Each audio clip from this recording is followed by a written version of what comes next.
She's a mom of three. She's an entrepreneur. She's a crafter, and she's a businesswoman. So I'm so excited to have her on our show today. Welcome, Sue Chigorimbo. Thank you so much for joining us.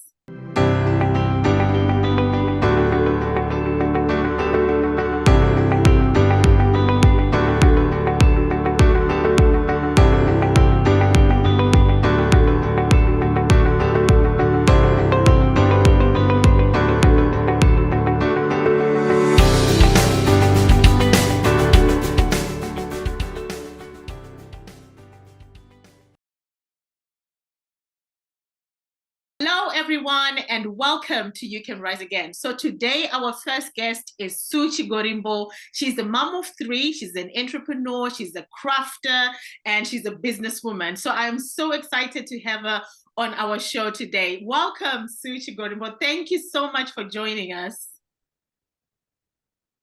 Hi, Titi. Thank you so much for having me. It's such an honor, and I'm really proud of you. We were in high school together, and to see you now in this space is amazing. And I'm so proud of you, and I'm so honored to be your guest today. Thank you very Thank much. you so much. I must also say, I've known you for such a long, long time. I think it's over like 20 years I've known you. And because of life, life happens. We didn't drift as friends, but obviously I had to move countries. And I just feel like I've missed a huge chunk of your life. There's a part of you that I didn't experience with you and that I don't know. So I'm so excited to have you on here so that you can share your story. Thank you. Thank you. I know life happens to the best of us. Yeah. But I'm glad we're here today in this space. Wonderful. Okay, so just to kick off our show, what can you just tell us who Sue Chigorimbo is? Who is Sue? Sue is I'm Sue. I'm 41 years of age. Yeah. I'm born in grew up there. I say sort of because during the school term I'll be in Harare, but almost every other holiday would be in Mutare at our grandparents' place. So I sort of grew up in Harare. My schooling was in Mutare, and I had to move to Mutare when my mom passed in 95. So I went to St. Augustine's for my O levels. Then I went on to Mutambara High School for my A levels, where we met. So that's Sue, the earlier part. Then I joined Zimbank. I became a banker straight after school. That's when my journey with banking started. I went for about 6 months. Then my contract ended and I had to look for employment. Then I ended up at ZBC as an apprentice, an electronic engineering apprentice. Wow. I was there for about 2 years. Then I left again and became a banker again. So I was a banker for like almost 15 years. Then I decided to go back to school because my parents had passed on early. When I was in Form 2, by the way, I was raised by a single mom because my parents separated. So when my mom passed away, I went through high school. Then I didn't go to uni because there were no funds to take me through university. So I decided to go back to school. When I had 2 kids, then I went back to school. I studied for a degree in e-commerce at Harare Institute of Technology, then went back into the banking sector, this time in the IT sector. Then when the bank started closing down, I became a businesswoman alongside my ex-husband. We set up a sawmilling company. So that's me. But now I'm a crafter / mom. That's what constitutes a lot of my time now, the mom part and the crafting part. So that's Yeah, that's amazing. So can you tell us what your childhood was like? When you were growing up, what was that like?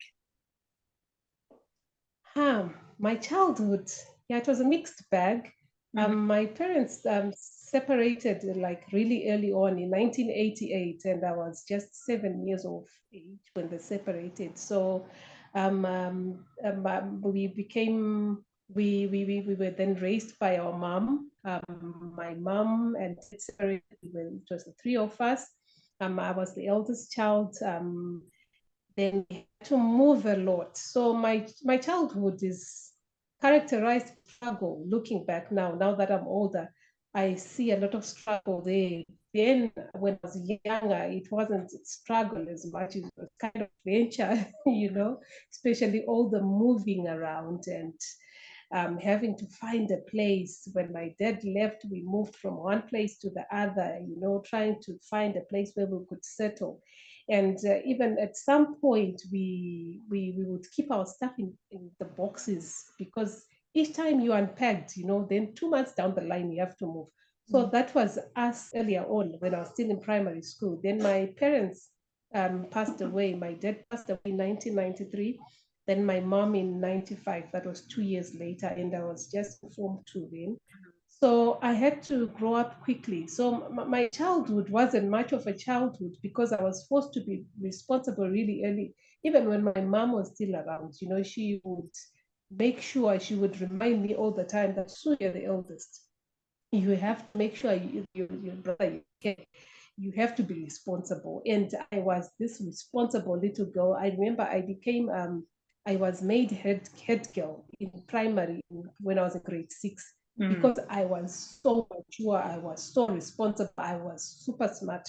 So my childhood was more of me becoming a little lady when I was still very young. I was forced to be that because I had to show up as the eldest.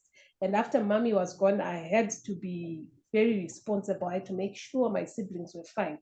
So I was forced to grow up quickly. And even the fact that there was no money to take me to university straight after high school, it worked like a charm because it forced me to mature quickly. I had to get a job like really quickly, and I did all of this on my own. I would be out there looking for a job, finding ways how to. I wouldn't even consult family. I would just go out, go to Ministry of Labor, get registered, the next going for interviews. So I was supposed to grow up really quickly. So that was the struggle part of my life, my younger life. But then I also remember the fun part, like in high school, just being a girl, young girl, being a teenager. But then every time I tried to have too much fun, there was always the constant reminder that, look, you've got siblings to take care of, you've got a huge responsibility on your head. And I always felt like my life was meant to just prove a point that you could be an orphan, but you can still make it. There was this urge to make it regardless of my situation, regardless of where I was at in life, regardless of me not having the same opportunities and the same luxuries that other kids my age had. So there was this urge to really make it. So that was my childhood, really. I was just trying to make it, just an orphan trying to make it in life. Yeah. Yeah. Oh, just to take you back a little bit, you mentioned that your parents passed away. So did you stay in Harare or you had to move to live with family members? We had to move. We had to move because we were staying in. But when my mom passed, we were now staying in Arcturus. She had just been promoted, and she had become post mistress at Arcturus Post Office. So we're staying in Arcturus. I was a boarder at St. Augustine's. So when my mom passed away, we moved to Mutare to stay with at first it was with mom, my grandmom.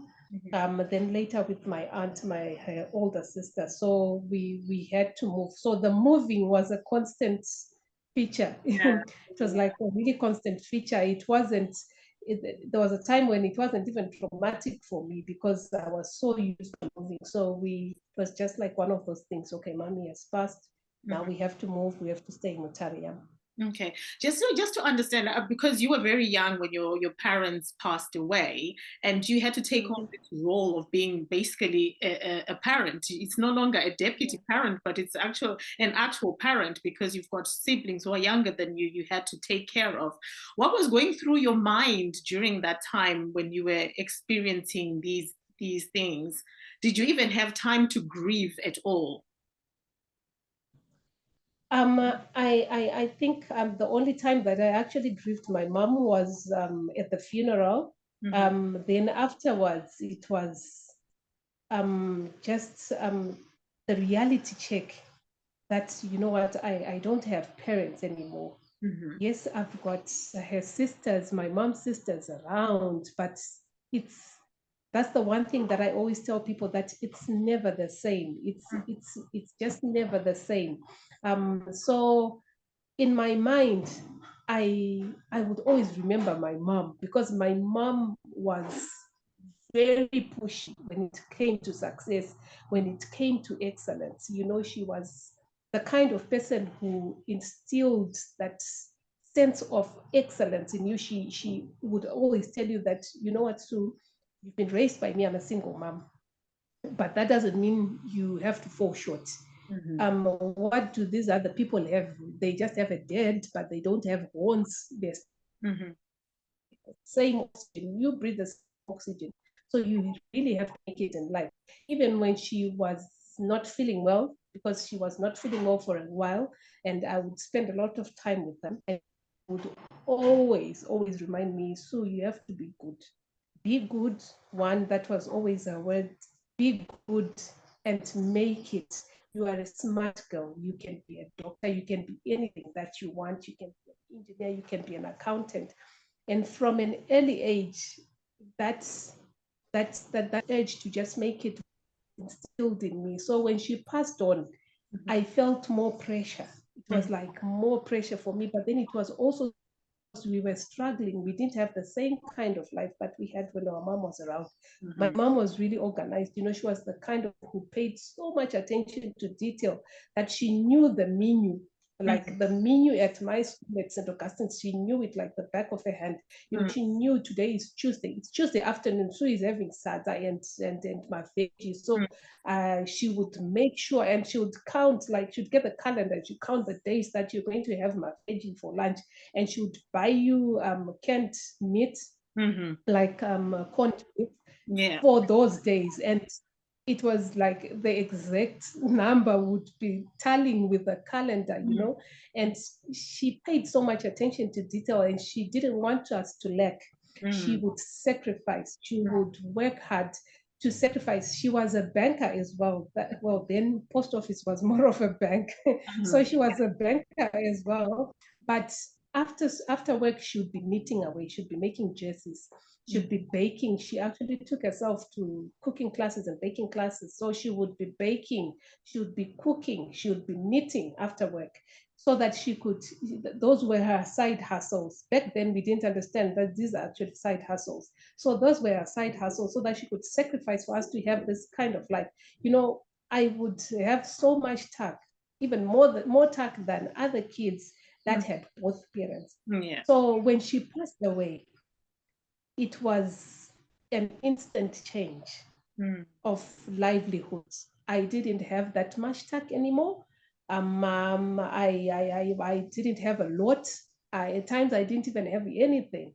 So I would, you know, it was, that's why I say I didn't get time to grieve, because there's this reality check. You have to, you know, just look at what is on the ground. Okay, so you're here, you don't have food. What are you going to do?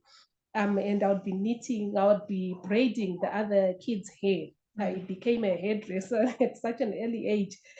So I would do people's hair, at times the teacher's hair, and my friends would be like, you know, we didn't make each other pay back in the day, but everyone understood my situation. So someone would give me bath soap, some would give me maybe pads, some would give me half a loaf of bread or some juice, maybe a tumbler of undiluted juice, and I would just put it in one bottle, you know, and I would have to punch. And so that was me. The entrepreneurial spirit had to be, it wasn't instilled, it was forced down on me. I had to become an entrepreneur at such an early age, and I had to take care of my siblings at such an early age. I had to make sure they're okay, because I would be wondering, okay, I'm here, I'm struggling, and I have to, you know, work for my food. I have to work for all of this stuff. So what about my siblings back home? Are they okay? Are they fine? Are they getting everything that they need? So I didn't really get the time to grieve for my mom. I actually started grieving for my mom when I was going through depression, because that's when I started to kind of relate to her life and relating to what she'd gone through when I was in this dark place. That's when I started craving her presence and actually coming to terms with her passing, knowing, just accepting and realizing that I don't have a mom. And I would go to her graveside a lot of times just to cry and really grieve for her. So this happened like 3 years back, 4 years back. That's when I really got to grieve my mom. But back then it was snap out of it quickly. You have to grow up Yeah. quickly. Yeah. Yeah, you mentioned that you went through depression. So just talk me through what brought that on. I mean, what had happened for you to feel like, something is not right here. I think my mind, body, and soul are not aligning. There's something wrong with me. So in 2018, 2019, I was going through a lot. My marriage was falling apart, and I had been having marital problems like since 2015. And with the onset of those problems, you think it's just one of those things. We can work through everything. We're going to come through this. But then in 2019, I think that's when I really made the realization that, what, my marriage might be coming to an end. And I'd tried to make it work for the past 4 years, and nothing seemed to be working, and it seemed to be getting worse every day. I'm that kind of person, because I had to grow up quickly. I was always the kind of person that was always in control of of whatever situation that I came across. So now I'm here, my marriage is falling apart, it's failing, and I am not able to control the situation. I am trying all of this, everything that society prescribes for you for your marriage to work out, but it's not working. I'm a very spiritual person. I would pray, I would always go back to the drawing board, because my mom was very spiritual, and she taught me that every battle also is, she would teach everyone around her. Battles are won on your knees. They are not won by going to a traditional healer or going to a prophet story to go and get, water, anointed water or whatever. She would always tell you that you hold the power to restoration or to fighting battles, just to defeating whatever enemies that are fighting you. You do it on your knees. So I prayed a lot. I would pray, I would cry, and I would ask God, why is this happening to me? Because my ex-husband and I had the model marriage. It was the perfect marriage that everyone looked up to us, and people would come to us for advice, and we would sit people down, talk them through, and we would save marriages, but we couldn't save our own. So for me, that was like failure. It was failure 100%, and I wasn't used to that, because I would bulldoze through everything in my life, like, losing your parents at such a young age and making it to that stage. In fact, when we got married, we had nothing. So when we got to this point where we had everything, but then our relationship was failing, I felt like it was my fault that I couldn't hold it together. And I felt betrayed at the same time. So there was a lot of shame attached to my marriage failing, because you know how society is, our society, especially the Black society in Africa. If a marriage fails, people look at the woman. They will look at, okay, do you bath? Are you do you look good? You have to look good for your husband. Can you cook? Okay. Are you a good mom? Are you a good wife? Are you a good lover? They look at all of those things. So they look at you, the focus is on the woman. Yeah. So I would look at myself and try and find what was wrong with me. And I I couldn't get answers. And that's what frustrated me, because I was the kind of person where I would go to Proverbs 31 and I'll be, ticking everything off the list that, I'm this. I wake up early and I take care of my family. I work hard. I take care of my husband. So why is this happening to me? Why is all of this? Why is my marriage failing? So I felt like I was cornered, and I didn't understand why God was letting all of this happen to me, because I was like, God, I've been a faithful servant. I pray to you. I work very hard with my husband.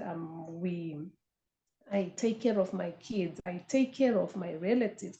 I was the kind of person who always had like 15 people in the house, taking care of people all the time. It was never just us. So I would be questioning myself, and I'll be asking God at the same time, petitioning God, God, why are you like this? And that was the time I learned to go even up mountains to go and pray. I would be praying and fasting for my marriage, but everything was just falling apart. So I felt betrayed by people around me, and I felt betrayed by God even. And also the other thing was, at first, when I was having these marital problems, I would try to reach out. I would try to talk to people, try to talk to relatives, try to talk to my in-laws, try to talk to friends, even, and try to talk to my ex about what I was going through. But then people listened at first, and they sympathized with me. You know how it is when you're telling a new story and everyone is, engrossed in the story, and people are interested and they want to know what's happening. Then people sort of got bored and started labeling me a whiner. Why? Because so you've got this nice life, you've got all of this going on for you, you've got a successful business that's running, you've got the money. Look at the kind of cars that you drive. Look at the school that you're taking your kids to the most expensive, sorry, excuse me, to the most expensive school in Mutare. What more do you want? Does he come home? Yes, he does. So what do you want? Marriages are difficult. Marriages are difficult. People are going through worse. Some people have been left by their husbands. They don't even stay at home. And people just disregarded my pain. And that's what drove me to the edge, mostly because I got to a point where I didn't share my problems. Then I just kept it inside, and it was killing me inside, because now I was trying to figure out a way out by myself without anyone's help. So that pushed me to the edge, and I kept to myself. I stopped talking to people. I didn't want to be around people. I stopped talking because no one would actually listen and no one understood my pain. I didn't want to be around people because I felt embarrassed to be in this situation.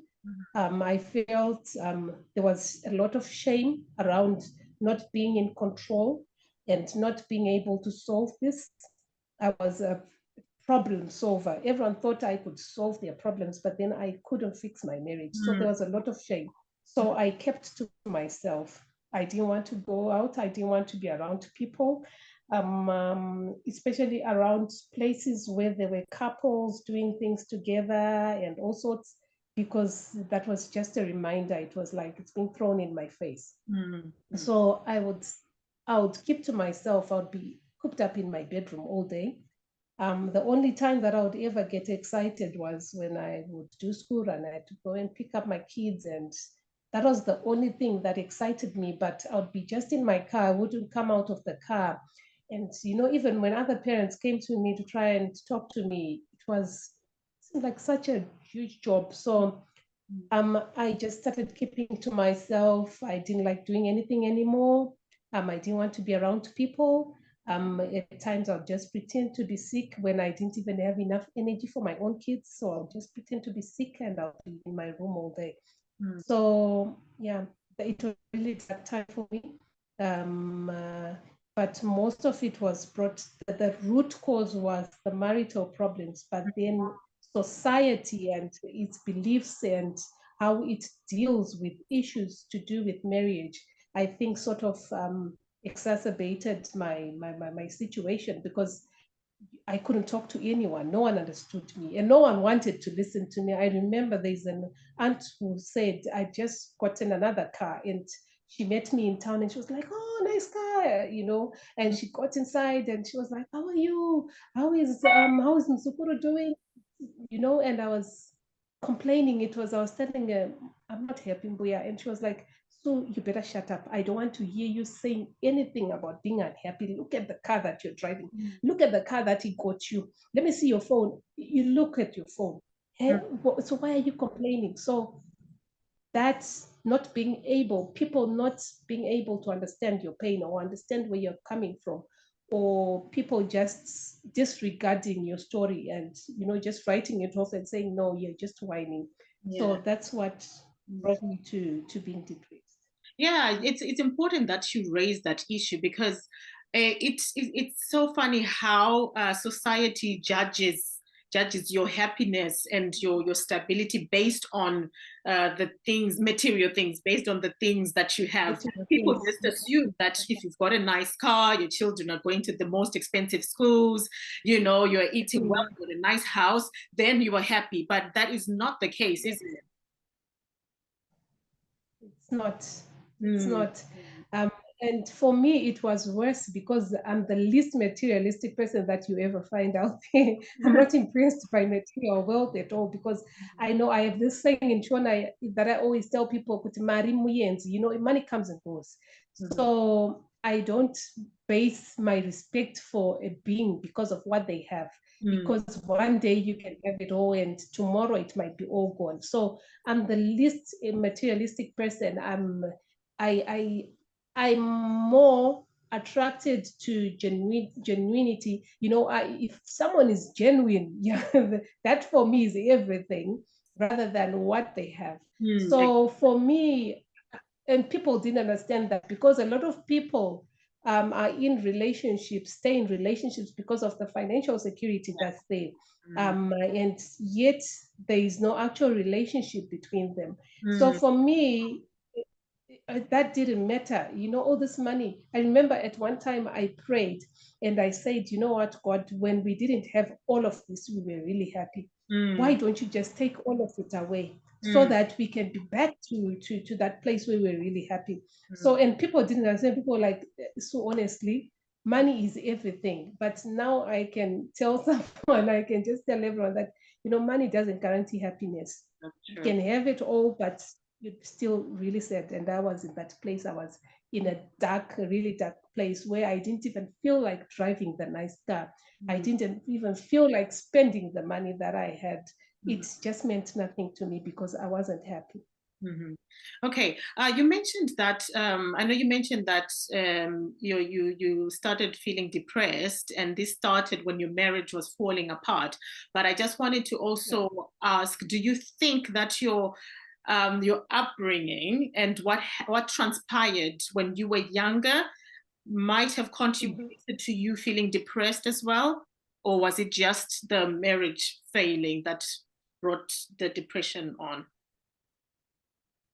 My That's a very important point, because I'm reflecting back on my childhood Mm. and even on my own parents' marriage, Mhm. because my dad was physically abusive and Mm. he would beat up my mom in my presence, and it's something that I witnessed and didn't like. Mm. But there's also the other thing, that my mom was very strong-willed, Mm. and she was a very blunt person, Mm. and she would talk back, and she would be, they'll be shouting battles with my dad, Mhm. and they would be, and as a child, I would always take that as being provocative. I would be thinking, well, Mama provoked dad to beat her up. She was always very confrontational, and it would end up in fights. So, as when I grew up, when I got to the point where I was about to get married, Mhm. I didn't want to have the kind of marriage that my parents had. I wanted a marriage where that would last, Mm. because my parents were married for like for 7 years, and Mm. then they split up. And that's like way back in the 80s. And it wasn't so common back then, you know. Back then people would enjoy and stay in marriages. But then she was out of that marriage in 7 years. So I didn't want that. I wanted something that lasted. So I would be trying to correct what I thought were my parents' mistakes. And I would, I would read a lot on marriage. I would be like the one person that would go to all marriage retreats, and even on my own couples meetings, I would be there just to make sure that my marriage worked. So when it started to fall apart, I didn't understand why. And because I'd been trying so much not to be provocative, not to be loud, not to be blunt, but to be nice and be this loving wife and not to provoke anger from my partner in whatever forms.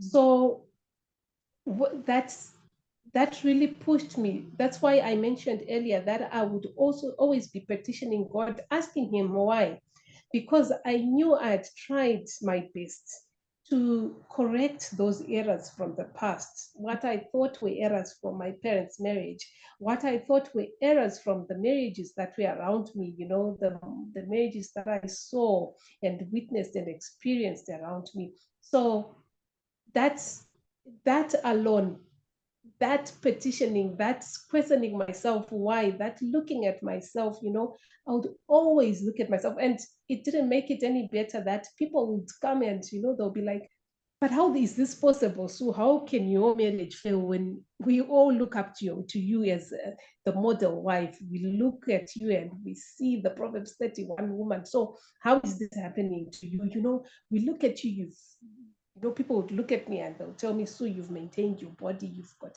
a nice body. So you are all over in your house, you clean, you wash, you wash your husband's clothes, you cook for your husband, you take care of your in-laws. So how can this be happening to you? And you are not the kind of woman who just sits at home and waits for the husband to bring bread on the table. You are alongside him, building this business empire with him. So how is this happening to you? So that didn't make it any better, because I would look at myself and I would try to find things to correct about myself. And at times I couldn't find anything to correct. And even when I decided to correct some of the things, I think I would then get into the mode of overdoing a lot of things, and probably that didn't work for me well. So that really got me depressed. The why question, the why me, and the how did it happen? That put me into that really dark place, because I couldn't get answers for all my questions. I was trying to answer these questions, but then I just didn't know where to get the answers, and I didn't have the answers, and no one else did, for that matter. Yeah. Okay, I want to focus more on the depression part, because I know a lot of people go through this. It's just that some people don't talk about it. Some people are very fully functional, but inside they're so depressed and they're going through a really difficult time. So when you started feeling that you are low in mood, or you're feeling depressed, what were the signs that you started noticing that made you feel like, what, I need help here? Did you seek help, or did other people start to notice that there's something wrong going on with Sue? So I at the beginning, I didn't know it was depression. I just thought, well, I'm in pain. Pain, and this is normal. Well, what I'm going through is normal. If I were to take someone else and put them in my shoes, probably they would react the same way. Yeah. So I would keep to myself a lot. And at one time, my eldest son was worried, because he thought I had maybe a terminal illness, and he would always be coming to check on me. Mama, are you okay? What's going on? And I'll be like, oh no, I'm not feeling well. I've got a headache, and just these minor illnesses. So I would keep to myself a lot. And when people are going through stress, people react in different ways. Some people stress eat. I don't eat at all, and I'm already petite. So there was a time when I lost a lot of weight. Like, yeah, I lost so much weight. I would look at myself in the mirror and I could not even recognize myself. And people would be like, oh, you're unoteta imba kind of thing. And I'm like, in my inside, I would be like, do these people really even know what I'm going through? So I wouldn't eat. My eating habits changed a lot. My house help would notice that, Mama, you're not eating so much, but I would be like, I'll eat. Oh, okay. So then I would pretend to just have just neck about so that people wouldn't neck me about the eating part. And people didn't notice. People were thinking that, when people know you as a fighter, when people know you've been through so much already, in Herrera, she's been through so much already, she is strong. So people, I guess people just let me be and thought I would come through this and I would just be able to solve all of this and sort myself out. So people didn't notice that I was depressed. No one noticed that I was depressed because I would have good days where I would, the thing with my marriage was there were times I would convince myself that I was the problem, that I was young. At times I would look at myself and I would say, no, so there's an error somewhere there, you need to do better. And then I would try and I would be overdoing things and I would just try to be happy. And at times I would just, be going through scripture and it tells you to be content, be happy. And I would wake up and dress up at times and just go out and, just be a normal person.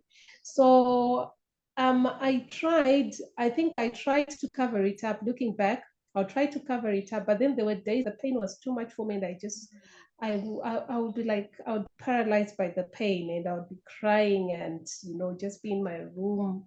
And when the kids come, I've got a smile on my face. I remember there's one brother-in-law that I stayed with, who when finally I separated from from my ex-husband, he was in shock and he was like, but my group, I stayed with you for 4 years and I didn't notice that you guys were not happy.